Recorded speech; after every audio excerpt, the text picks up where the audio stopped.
পরামর্শ দিতে পারেন, প্রশ্ন করতে পারেন আজকের বিষয় অথবা ইসলাম অন্য কোনো বিষয়। PR লিখবেন, এরপরে নাম, এরপরে লোকেশন, কোথেকে বলছেন, এরপরে কোশ্চেন কি জানতে চাচ্ছেন, পাঠিয়ে দেবেন 26969 নাম্বারে। সরাসরি ফোনও করবেন 09644500500 নাম্বারে, 09644500500 নাম্বারে। ফেসবুক কমেন্ট করতে পারেন facebook.com/peoplesradiofm। অনলাইনে শুনতে পারেন peoplesradiolimited.com। এখানে গুগল প্লে স্টোর থেকেও পিপলস রেডিওর অ্যাপ ডাউনলোড করে শুনতে পারেন। শেখ আমাদের একটা প্রশ্নের জবাব দেওয়া বাকি ছিল, তাহাজ্জুদের সালাত সম্পর্কে ভাই একটু জানতে চেয়েছিলেন, পদ্ধতিও জানতে চেয়েছিলেন। যে এখানে ভাই দুইটি অংশ উল্লেখ করেছেন। প্রথমটি ফোন নিয়ে আসি আমরা। জি, আসসালামু আলাইকুম, বলুন।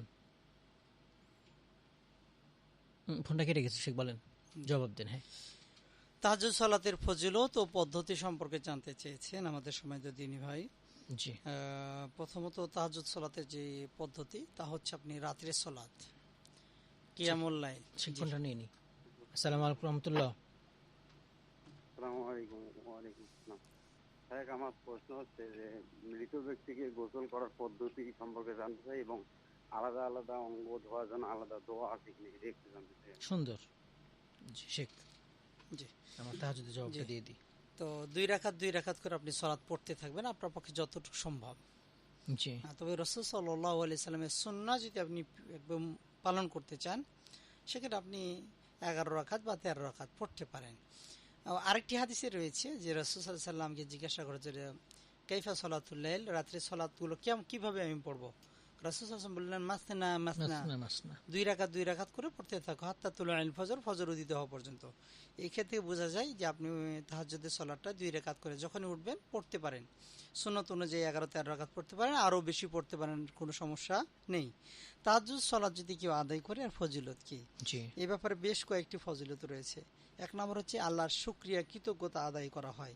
এই ব্যাপারে রাসূল সাল্লাল্লাহু আলাইহি ওয়াসাল্লাম তিনি বলেছেন যে তাকে বলা হলো, ইয়া রাসূলুল্লাহ, আপনার তো আগের এবং পরের সকল গুনাহ খাতা মাফ করে দেওয়া হয়েছে, এরপর আপনি কেন লম্বা রাত ধরে এত তাহাজ্জুদ কিয়ামুল লাইল করেন। তাফাত্তর কদামাহু, তার দুই পা ফুলে যেত। তখন রাসূল সাল্লাল্লাহু আলাইহি ওয়াসাল্লাম বলেন, আফালা উহিব্বু আন আকুনা আবদান শাকুরা, যে আমি কি আল্লাহ তাআলার কৃতজ্ঞ বান্দা হব না, এটা কি আমি চাই না। অর্থাৎ আল্লাহ আমার আগের পরে সকল গুনাহ খাতা ক্ষমা করে দিয়েছেন, সেটার কৃতজ্ঞতার জন্য কমপক্ষে তো আল্লাহর কাছে আমি কৃতজ্ঞতা আদায়ের জন্য এই তাহাজ্জুদ পড়ব। 1 2 নাম্বার, যে রাসূল সাল্লাল্লাহু আলাইহি ওয়াসাল্লাম বলেছেন শারাফুল মুমিনি কিয়ামুল লাইল, একজন মুমিনের সম্মান মর্যাদা কিন্তু রাতের নামাজ। মানুষ যে যত বেশি রাতের নামাজ পড়বে মানুষের কাছে তার সম্মান মর্যাদা তত কিন্তু বৃদ্ধি পাবে।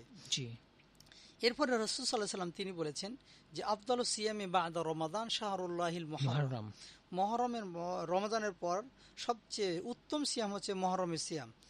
আর ওয়া আফদালুস সালাতি বা'দাল ফারিদা, আর ফরজ সালাতের পর সর্বোত্তম সালাত হচ্ছে সালাতুল লাইল, রাতের সালাত আদায় করা, তাহাজ্জুদ পড়া। এছাড়াও রাসূল সাল্লাল্লাহু আলাইহি ওয়াসাল্লাম তিনি আরো বলছেন যে ইয়া আব্দুল্লাহ, অর্থাৎ হাফসা রাদিয়াল্লাহু তাআলা আনহা তিনি গিয়ে বলছেন যে ইয়া রাসূলুল্লাহ, আমার ভাই আব্দুল্লাহ ইবনে উমর রাদিয়াল্লাহু তাআলা সে স্বপ্নে দেখেছে যে রাত্রে এরকম দুজন মানুষকে জাহান্নামে ফেলা হচ্ছে। তখন রাসূল সাল্লাল্লাহু আলাইহি ওয়াসাল্লাম বলছেন, আব্দুল্লাহ তো খুব যে নি'মার রাজুল আব্দুল্লাহ লাউ সাল্লা কিয়ামাল লাইল, যে আব্দুল্লাহ তো একজন ভালো মানুষ, সে যদি তাহাজ্জুদ পড়তো। তো বলছে কেউ যদি তাহাজ্জুদ পড়ে এই ধরনের বিপদের স্বপ্ন থেকে কি করবে, আল্লাহ তাআলা তাকে রক্ষা করবেন। অনুরূপভাবে রাসূল সাল্লাল্লাহু আলাইহি ওয়াসাল্লাম তিনি আরো বলেছেন যে আলাইকুম বিকিয়ামিল লাইলি, তোমরা রাতের নামাজ বেশি বেশি পড়ো, এই ব্যাপারে সচেতন হও। ফা ইন্নাহু দা'বুস সালিহিন ক্বাবলাকুম, তোমাদের পূর্ববর্তী যারা সৎ নেককার বান্দা ছিল এটা তাদের অভ্যাস, এটা তাদের বৈশিষ্ট্য। জি শেখ, একটা ফোন নিন আমরা। জাযাকাল্লাহ খাইর, আমরা অনেকগুলো ফজিলত বলে ফেলেছি অলরেডি। জি জি, আসসালামু আলাইকুম, প্রশ্ন করবেন। আসসালামু আলাইকুম। ওয়া আলাইকুম আসসালাম রাহমাতুল্লাহ। হুজুর, আমার দুইটা প্রশ্ন। প্রথমটা হলো, আমি যদি সূরা মুখস্থ করি তাহলে বিভিন্ন চটি বই যেমন লেখা থাকে সেই সূরা থেকে আমি যদি সূরা মুখস্থ করি তাহলে কি মানে ওযু রেখে পড়তে হবে নাকি ওযু ছাড়াও পড়া যাবে? জি, আমাদের সাথেই থাকবেন। পরের প্রশ্ন হলো হুজুর, প্রস্রাব করার পরে পানি মানে কোনো ব্যবহার করলাম না, আমি পানি ব্যবহার করলাম, পানি খরচ করলাম, সেটাই কি যথেষ্ট হবে? জি জি, অবশ্যই আমাদের সাথেই থাকবেন। শেখ, জি। ওই প্রশ্ন শেষ করেছি আমরা আশা করি। আর একটু দুইটা অংশ বলবো। জি। যে রাসূল সাল্লাল্লাহু আলাইহি ওয়াসাল্লাম তিনি আরো বলতেছেন যে কেউ যদি তাহাজ্জুদ কিয়ামুল লাইল করে তাহলে বলছে মুকাফফিরাতুন লিসাইয়্যাত, মানুষের পাপকে মোচন করে দিবে। আরেকটি জি। তিনি ফজিলত বলেছেন, যারা নিরাপদে জান্নাতে যেতে চায়, রাসূল সাল্লাল্লাহু আলাইহি ওয়াসাল্লাম বলছেন ইয়া আইয়ুহান নাস আফসুস সালাম ওয়া আতিমুত তুআম ওয়া সাল্লু ওয়াসিলু, তোমরা কি করো, আত্মীয়তার সম্পর্ক রক্ষা ধরে করো। রাখো। হ্যাঁ, তাদখুলুনাল জান্নাহ বিসালাম, তাহলে তোমরা নিরাপদে জান্নাতে যাবে। তারপর সল্লু বিল্লাইলি ওয়ান নাসু নিয়াম, মানুষ যখন ঘুমায় তোমরা তাহাজ্জুদ পড়ো, নিরাপদে জান্নাতে জান্নাতে যাবে। সর্বশেষ যেটা রাসূল সাল্লাল্লাহু আলাইহি ওয়াসাল্লাম বলছেন, জান্নাতে এমন একটি ঘর থাকবে, এই ঘরের বাইরের দিক থেকেও দেখা যাবে, ভিতরের দিক থেকেও দেখা যাবে। এই ঘরটা একমাত্র তাদের জন্য রক্ষা করা হয়েছে, 3 শ্রেণীর মানুষ, যারা মানুষকে খাবার খাওয়ায়, যারা মানুষকে কষ্ট দেওয়া থেকে বিরত থাকে, এবং যারা রাত্রের নামাজ আদায় করে, তাহাজ্জুদ পড়ে। এতগুলো ফজিলত তাহাজ্জুদে রয়েছে। জি, ধন্যবাদ। জাযাকাল্লাহ খায়র। যে মৃত ব্যক্তির গোসলের পদ্ধতি, গোসলটা, আর হচ্ছে যে কি বললে ওই যে প্রত্যেকটা অঙ্গ ধোয়ার দোয়া আছে কিনা। জি। মৃত ব্যক্তিকে গোসল দেওয়ার যেটা সুন্নতি পদ্ধতি, তাকে আসলে প্রথমত আপনার তার পেটের বাম পাশে হালকা করে চাপ দিতে হবে। এবার যদি কিছু নিতম্ব দিয়ে ময়লা বের হয় সেটা পরিষ্কার করতে হবে। যদি কোনো লোম থাকে, হ্যাঁ, গুপ্ত অঙ্গ, সে লোমটা পরিষ্কার করে দিতে হবে। এরপর আপনার ওজুর সিস্টেমে তাকে উজু করাতে হবে, হাত ধুয়ে দিতে হবে। নাকে মুখে যেটা পানি হালকা করে শুধু দিতে হবে। আমরা যে কোনো তুলা বা কাপড় ভিজিয়ে মুখের ভিতরে ভুজা টিস্যু যেগুলো আছে সেগুলো দিতে হবে। এগুলো দিয়ে উজু সিস্টেম সম্পূর্ণ হয়ে গেলে এরপর ডান পাশে পানি দিবে, বাম পাশে পানি দিয়ে সাবান বা বরই পাতা দিয়ে তাকে ধৌত করে দিবে, এটাই যথেষ্ট। কিন্তু প্রত্যেকটা অঙ্গ আলাদা আলাদা ধৌত করতে গেলে আলাদা আলাদা দোয়া আছে, এটি আমাদের শরীয়তে আমার জানা নেই। এটা জানা নেই। আর হচ্ছে যে এর ব্যাপারটা অবশ্যই আমরা পর্দা করে দিব। অবশ্যই এখানে পর্দা করতে হবে। এমন যেন না হয় মানুষ মারা গেছে, তার পুরো দেহ অলঙ্গ করে দিয়ে তারপর কাপড় দিয়ে ঘিরে রেখেছে, কিন্তু তারা উলঙ্গ অবস্থায় দেখতেছে, এমনটা যেন না হয়। অবশ্যই মৃত্যু ব্যক্তিকে অবশ্যই লজ্জাস্থানে কাপড় থাকতে হবে। মেয়েদেরকে মেয়েরা অবশ্যই ধোয়াবে অথবা তার হাজবেন্ড ধোয়াবে, এবং সেখানে কাপড় রাখবে, অবশ্যই কাপড় রাখবে। জি, হাসান, জাযাকাল্লাহ খাইর। একটা ফোন নিয়ে আমরা। আসসালামু আলাইকুম, প্রশ্ন করবেন। জি, প্রশ্ন করবেন, শুনতে পাচ্ছেন? আসসালামু আলাইকুম। ওয়ালাইকুম আসসালাম ওয়া রাহমাতুল্লাহ। হুজুর, আমরা যে হজে যে ওখানে যে মক্কা মদিনা আমরা কুরআন শরীফ ওখানে থাকে, কুরআন গুলান ওই দেশের, ওই কুরআন গুলো তো আমাদের মতো হুবহু না, এখানে ওই কুরআন গুলো আমরা পড়তে পারি না, ওটা একটু বলবেন ওই রকম কেন? আরেকটা প্রশ্ন হলো যে কোরআন খতম দেওয়ার পরে শেষে একটা দোয়া আছে বড়, কোরআন খতমের দোয়া, এটা কি পড়তে হবে? জি, না পড়লে কি মানে কোনো গুনাহ হবে? বুঝতে পেরেছি, আমাদের সাথেই থাকবেন। শেখ, জি, আর একটা প্রশ্ন ছিল, আমাকে প্রশ্ন শেষ করেছিল। জি, শেষ করেছি। ওই যে ওজিফার বইগুলো থেকে সূরা মুখস্থ করলে ওযু লাগবে কিনা? ওজিফার বইগুলো থেকে সূরা মুখস্থ করলে ওযু লাগবে কিনা, এগুলোর জন্য ওযু লাগবে না। ওযুর জন্য যেটা বলা হয়েছে কোরআনের ক্ষেত্রেও বলা হয়েছে সর্বোত্তম হচ্ছে আপনি ওযু করে কোরআন পাঠ করবেন, এখানে কোনো সমস্যা নেই। একান্ত যদি ওযুও না থাকে আপনি পড়তে পারবেন, কোনো সমস্যা নাই। তবে ওযু সহকারে পড়াটা এটা হচ্ছে উত্তম। ওজিফা থেকে কোরআন পড়তে গেলে, সূরা মুখস্থ করতে গেলে এগুলো ওযু জরুরি নয়। তবে মুমিন ব্যক্তিদের বৈশিষ্ট্য হচ্ছে সবসময় পবিত্র থাকা, ওযু অবস্থায় থাকা। জি, আসামতা, আমাদের অনেকগুলো ফোন আসছে, একটু ফোনগুলো নিয়ে নিই। আসসালামু আলাইকুম। ওয়ালাইকুম আসসালাম। জি, বলছিলাম যে মৃত ব্যক্তি যে গোসলের ক্ষেত্রে, এখানে তো যদি মারা যায় তার শরীয়ত তো বন্ধ হয়ে যায়, তো এই ফোনটা কেটে গেল, বুঝতে পেরেছি। এর আগে উনি প্রশ্ন করেছিল একদিন। আসসালামু আলাইকুম, বলুন। আসসালামু আলাইকুম। ওয়ালাইকুম আসসালাম। আমার দুটো প্রশ্ন। জি, বলুন। সূরা বাকারা শেষ দিয়ে এশার নামাজে পড়া যাবে কি? আর সূরা মুলক তাহাজ্জুদ নামাজে পড়া যাবে কি? আসসালামু আলাইকুম। জি জি, আমাদের সাথেই থাকবেন। জি জি, আসসালামু আলাইকুম, প্রশ্ন করবেন। আসসালামু আলাইকুম। ওয়ালাইকুম সালাম। হুজুর, ওই যে তাহাজ্জুদ নামাজের কি কোনো সূরা নির্ধারিত আছে কোনো, এইটা কোন কিরকম ভাবে পড়া যায় আর কি, এটা বলবেন? জি জি, সেখানে তাহলে আমরা একটু সংক্ষেপে জবাব দেওয়ার চেষ্টা করি ইনশাআল্লাহ। সে কই যে প্রস্রাব করার পর শুধু পানি নিলে হবে কিনা? প্রস্রাব করার পর শুধু পানি নিলে হবে কি না, নাকি আলাদা করে টিস্যু মাটি কুলুপ ব্যবহার করতে হবে? প্রস্রাব করার পর পানি দ্বারা পবিত্র করা, এটাই আপনার জন্য যথেষ্ট। নতুন করে কুলুপ বা আপনার টিস্যু ব্যবহার করা জরুরি নয়। তবে একান্ত কেউ যদি অসুস্থ থাকে, ডাক্তার পরীক্ষিত দেখা যায় তার প্রস্রাব করার পর প্রস্রাব বের হতে পারে, তার কিছুক্ষণ তার জন্য ওখানে বসে থেকে সেই কুলুপটা ব্যবহার করতে পারে। কিন্তু আমাদের দেশে যেটা প্রচলিত রয়েছে যে কুলুপ টিস্যু ব্যবহার করার পর আবার নতুন করে পানি ব্যবহার করা, এটি জরুরি নয়, পানি আপনার জন্য যথেষ্ট। জি আচ্ছা, তারপরের প্রশ্নে যাব, সেটা হচ্ছে কোরআন মাজিদ যে পড়তে পারে না সৌদি কোরআনগুলা। জি, সৌদি আরবের কোরআন আর বাংলাদেশে যে কোরআন দুটো একই, তবে ফন্ট যে অক্ষর এর ভিতরে কিছু ভিন্নতা রয়েছে, যার কারণে আমরা যে ফন্টের সাথে পরিচিত সেগুলা আমরা পড়তে পারি, ওদের সাকিন থাকে না, আর ওদের সাকিন থাকে না, ওদের কিছু মাতগুলো পরে পরে থাকে। এজন্য আমাদের যারা দেশে অভ্যস্ত, এটা আসলে ও দেশের অভিজ্ঞ মানুষ যারা, তারা ওইটাতে অভ্যস্ত, আমরা আমাদেরটাই অভ্যস্ত। কিন্তু কোরআনের মধ্যে এখানে আবার ভিন্নতা নেই, শুধু মাতগুলো একটু উপরে নিচে এরকম আলাদা করে দেওয়া আছে। জি জি হাসান, তা আমাদের দেশেরটাই পড়বেন আপনারা? জি, দেশেরটাই পড়বেন। আচ্ছা, খতম শেষ করার পরে দোয়া পড়া লাগবে কিনা? কোরআন খতম করার পর মানে খতমে দোয়া যেটা বলা হয়, কোরআন খতমের দোয়া, এই মর্মে দোয়া আমাদের কোরআন এবং সুন্নাত যেটা পাওয়া যায় না, এটা বিদআত, এটা ছেড়ে দিতে হবে, এটা ঠিক নয়। কোরআন শেষ করছেন, আপনি 2 রাকাত শুকরিয়া সিজদা করে আল্লাহর কাছে দোয়া করবেন, এটা আল্লাহর কাছে ওসিরা করবেন যে আল্লাহ আপনি আমাকে ভালো কাজ করার আরো তৌফিক দান করেন, এটাই যথেষ্ট। কিন্তু আলাদা করে এই যে খতম কোরআন দোয়া, এগুলো যেগুলো আমাদের বাংলাদেশে কোরআনে পাওয়া যায়, এগুলো ঠিক নয়। আচ্ছা, ওই যে বলছেন উনি যে মৃত্যুবরণ করলে তো শরীয়ত থাকে না, জি, তো আমরা মৃত্যুর পরে কেন তাদের পায়খানাগুলো বের করছে চেপে চেপে, লাশের এই জিনিসটা জিজ্ঞেস করতে চাই। তো আসলে আপনি এটা হচ্ছে কি দেখবেন, শরীয়ত এমন একটি বিষয়, কেউ যেন কারো দ্বারা কোনো কষ্ট না পায়। জি, আমরা নিজেও ক্ষতিগ্রস্ত হতে পারবে না, অন্য কারো ক্ষতি করবে না। এই যে দেখবেন, মানুষ মারা গেলে তাকে লাশ দাফন করতে হবে কেন, প্রশ্ন আসতে পারে। এমনিতে রেখে দিতে পারে, অন্যদের মধ্যে পুড়ে দিতে পারে, উপরে রাখলে মানুষের ক্ষতি হবে, গন্ধ টিকতে পারবে না।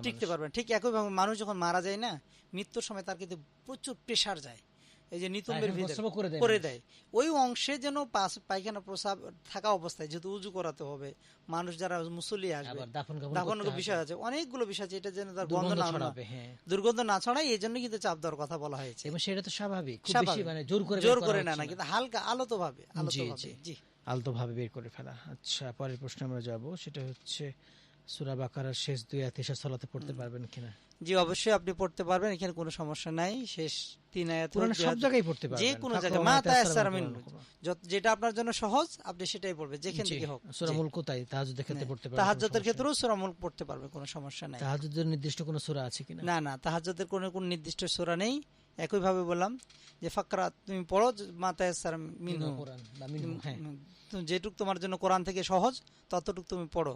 এখানে আপনি সূরা ইখলাস দ্বারাও পড়তে পারেন, একই সূরা দ্বারা আপনি পুরো তাহাজ্জুদও শেষ করতে পারেন, কোনো সমস্যা নেই। হাসান, তো শেখ আমরা একটু আলোচনা যাব ইনশাআল্লাহ। আমরা আলোচনায় ছিলাম ইবাদতের সাথে তাওহীদ বুঝে ইবাদত করা। জি, যে বেশি যত তাওহীদ কে উপলব্ধি করতে পারবে, সে তত বেশি ইবাদতের স্বাদ পাবে। আমরা যদি উদাহরণ দেখি, ইব্রাহিম আলাইহিস সালামকে যখন উল্লঙ্গ করে আগুনে ফেলা হলো, যখন শুলের উপর চড়িয়ে দেওয়া হয়েছে, দূর থেকে আপনার তাকে নিক্ষেপ করা হবে, আগুনের তাপ এতটাই বেশি ছিল, তখন জিবরিল আলাইহিস সালাম বললেন যে কোনো সহযোগিতা করতে হবে কিনা। তখন তিনি বলেছিলেন যে আল্লাহ তো রয়েছেন, হাসবুনাল্লাহু ওয়া নি'মাল ওয়াকিল, নি'মাল মাওলা ওয়া নি'মান নাসির। তা তাওহীদ কত শক্তিশালী, উল্লঙ্গ করে জ্বলন্ত আগুনে এখন ফেলা হবে, জিবরিল আলাইহিস সালাম বলছে সে ধরবো কিনা, একটু সহযোগিতা দরকার আছে কিনা। তিনি বলছেন সহযোগিতায় আমার তো তিনিই রয়েছেন, আল্লাহ তাআলা, হাসবুনাল্লাহু ওয়া নি'মাল ওয়াকিল, নি'মাল মাওলা ওয়া নি'মান নাসির, তিনি আমার জন্য যথেষ্ট, তিনি আমার উত্তম সাহায্যকারী। ইব্রাহিম আলাইহিস সালামকে আগুনে ফেলে দেওয়া হলো, আগুন সঙ্গে সঙ্গে জান্নাতের বাগান হয়ে গেল। এটা কিসের কারণে? ওই তাওহীদের কারণে। এই জন্য যে যত বেশি তাওহীদকে ধারণ করতে পারবে, ইবাদতে সে তত বেশি মনোনিবেশন বা স্বাদ পাবে। আমাদের সমাজগুলোতে দেখবেন তাওহীদের কথা বললে মানুষ বিরক্ত হয়ে যায়, অথচ নবী সাল্লাল্লাহু আলাইহি ওয়াসাল্লামের 13টা বছর শুধু এই তাওহীদের কথা বলতে বলতেই তার জীবন পার হয়ে গেছে, এবং এই তাওহীদ বলতে গিয়েই কিন্তু তাকে মক্কা থেকে হিজরত করে মদিনাতে আসতে হলো। প্রতিটা নবীর প্রথম দাওয়াতের বাণী ছিল কিন্তু কি? তাওহীদ। আমাদের সমাজে তাওহীদের বাস্তবতা না থাকার কারণে সুন্নাহ এবং বেদাতগুলো সেদিকে কি জায়গা দখল করে নিয়ে আছে। তারা মুসলিম, মাশাআল্লাহ, পোশাক আশাকে জুমার দিন যদি দেখেন তাদেরকে অনেক ভালো মানুষ মনে হবে, এবং ভালো মানুষ, কিন্তু তাওহীদ বুঝা না করার কারণে তাদের এই ইবাদতের স্বাদটা তাদের ভিতরে আসতেছে না, এই ইবাদতটা তাদের ভিতরে দীর্ঘায়িত হচ্ছে না। তারা সলাতে যাচ্ছে ঠিকই, কিন্তু উদাসীন মন নিয়ে থাকছে, যেন এমন মনে হয় যে সে হয়তো বা আল্লাহর সাথে একটা চুক্তি কন্টাক্টের জন্য এসেছে। হ্যাঁ, অল্প সময় থাকলে তার ভিতর বিরক্ত লেগে যায়, বেশিক্ষণ থাকতে মন চায় না। অথচ হারাম কাজগুলোতে দেখবেন দীর্ঘ সময় এসে বসে আছে, চলে যাচ্ছে। আপনি দেখবেন যেই মসজিদে 5 মিনিট বা 10 মিনিট বা 20 মিনিট সলাতে যেন অপেক্ষা করতে পারছে না, অথচ ওই মানুষগুলোই মসজিদের গেটে বের হয়ে এসে আধা ঘন্টা, 1 ঘন্টা, 2 ঘন্টা টানা তাদের ব্যবসা বাণিজ্য গল্প করছে, একটুকুও কিন্তু তাদের বিরক্ত লাগছে না। কারণ কি, এই বিষয়টাতে তারা স্বাদ উপলব্ধি করতে পেরেছে, তাওহীদ তারা বুঝতে পারে নাই, ইবাদত থেকে দূরে সরে গেছে।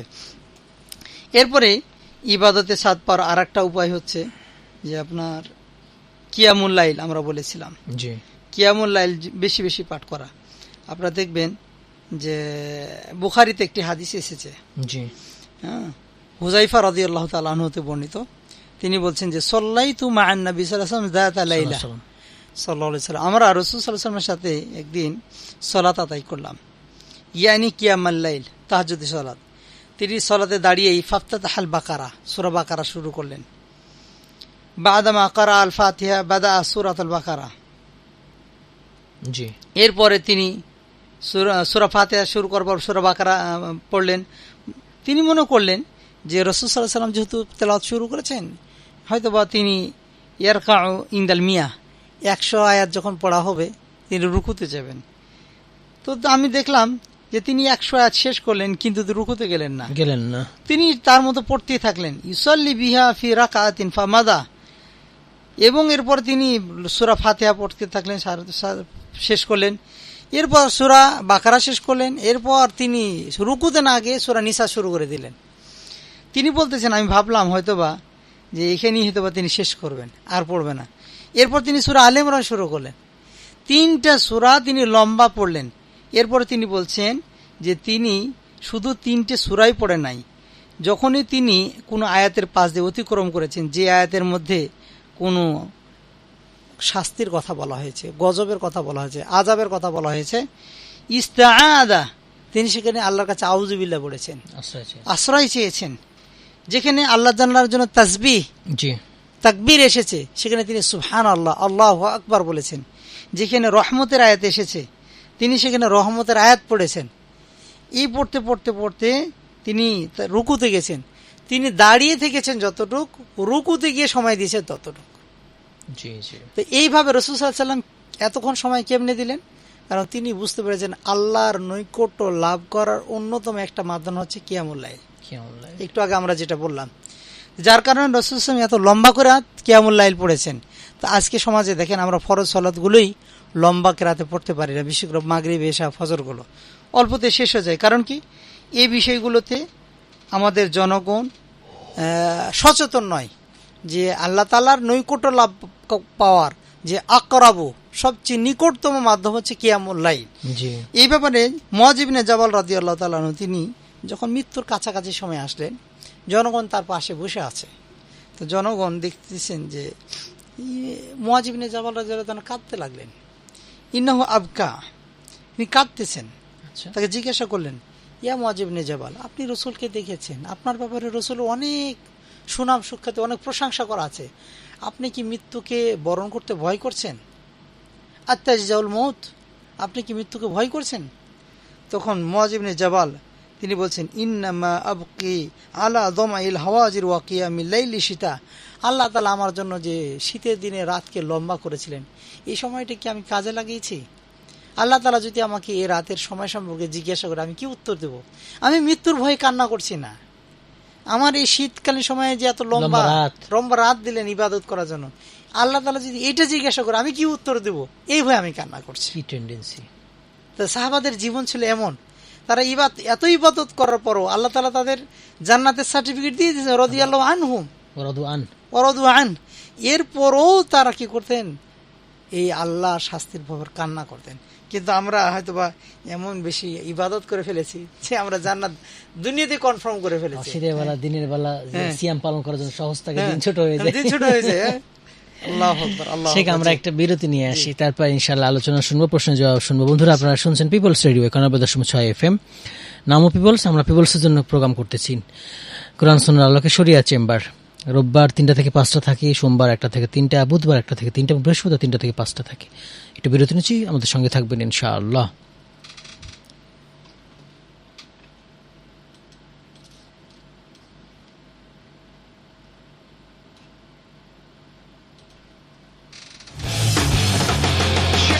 Change your taste. Reduce stress. Be fresh all the time. It's me and mine. People's Radio 91.6.